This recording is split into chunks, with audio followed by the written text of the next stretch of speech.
A very dapper meteorologist, Jeremy Lewan, joining us from the backyard tonight. Thank you, Scott. It's going to be another chilly one, so this is the night to have the layers. I'm actually noticing I can see my breath for the first time in a while. You know, last night we got to see it too, but this is 2 nights in a row that it's down near the freezing mark once again. This is the last of the chill in the air. Once we get to tomorrow, temperatures will be rising steadily, especially through the overnights. We won't see the freezing mark once again here in Scranton for the at least 7 days straight from now on. So just got to get through one more chilly night, and then we got the 70s to look forward to this weekend.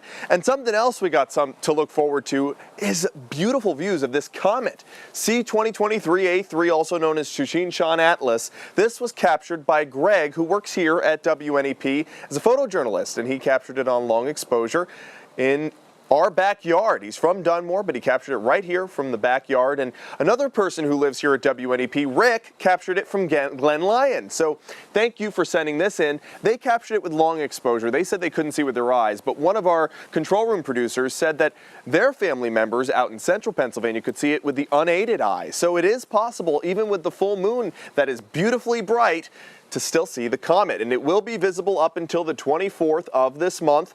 It's named Tsuchinshan-ATLAS because it was discovered by Tsuchinshan Observatory in China, and it was part of the ATLAS Comet Observation Program. So that's the derivation of the name, the weird name that you hear so much. And you'll want to look at towards the west-southwest about 45 minutes after sunset. And if you look at it with binoculars, it'll knock your socks off. Promise you, you'll want to see it that way too. So it is visible for another few days, even with the full moon out, as long as you're in a dark enough spot. Temperatures were chilly this morning. They'll be chilly again tomorrow morning. We got down to 32 here in Scranton, the 20s for Hazleton and Mount Pocono. Last time we were at the freezing mark to wake up was on April 25th, so it's been almost 6 months since we've had this cold in the air. Although this is not the coldest it's been ever on this date. Back in 1937, we hit 24, 8 degrees colder to wake up on this date. There's a live look at Williamsport. Good evening to you, Lycoming County. Current temperature 41 degrees.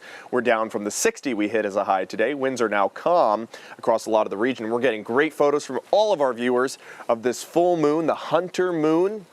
This one came in from Liberty in Tioga County. We'd love to see some representation from Tioga County. If you live in Tioga County, send in some pictures. I hardly ever see them from Tioga. And here's more details on that Hunter moon. It is the third of 4 supermoons in a row. So if you think it looks brighter and bigger, it is 8% brighter and 16% bigger in our skies. It seems a lot, more evident and apparent because of that. And it's also known as the freezing moon because this time of year we normally see our first freeze of the season. We're seeing Halloween houses come in. We're just 14 days away, and I showed this one at 10 o'clock, but it's just so good because it's from Gouldsboro. And I just love that from the Cohn family. They've got a skeleton buried underneath their yard and just the hands, and the 2 pumpkin heads remain. Thanks for sending that in. Today's highs in the 60s, still a few clicks below the average. Tomorrow will be above average, already falling to 32 in Lopez, 43 for Pleasant Mount, 35 in New Milford, and 38 in Storuca. We're a few degrees warmer than we were last night in some spots, but it'll be pretty chilly once again. Those winds in Mount Pocono sustained at 9 aren't making it feel much better. Satellite radar showing you clear skies. It'll continue to remain clear. I love when this happens. There's your timestamp. That's the only thing that moves on this map. I'll step out of the way and look. No activity. We have no clouds in our forecast for the next 48 hours. It'll remain completely clear overnight for great views of that Hunter moon. 33 will be the overnight low. Sunrise is at 7:18. And also tomorrow morning, 6:32, if you're bundling up the kids to go to school and maybe heading out to work, 7-minute pass over the International Space Station. Look high, west-southwest to northeast, about 76 degrees in inclination to see that. There's your 7-day forecast, a gradual warm-up all the way to Tuesday, where we'll be in the mid-70s and some spots in the 80s.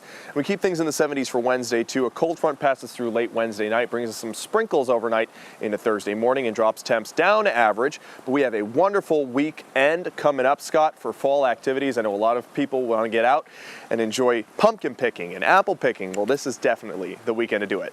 Fall foliage. Yep. That too. Thank you very much, Jeremy. Yep.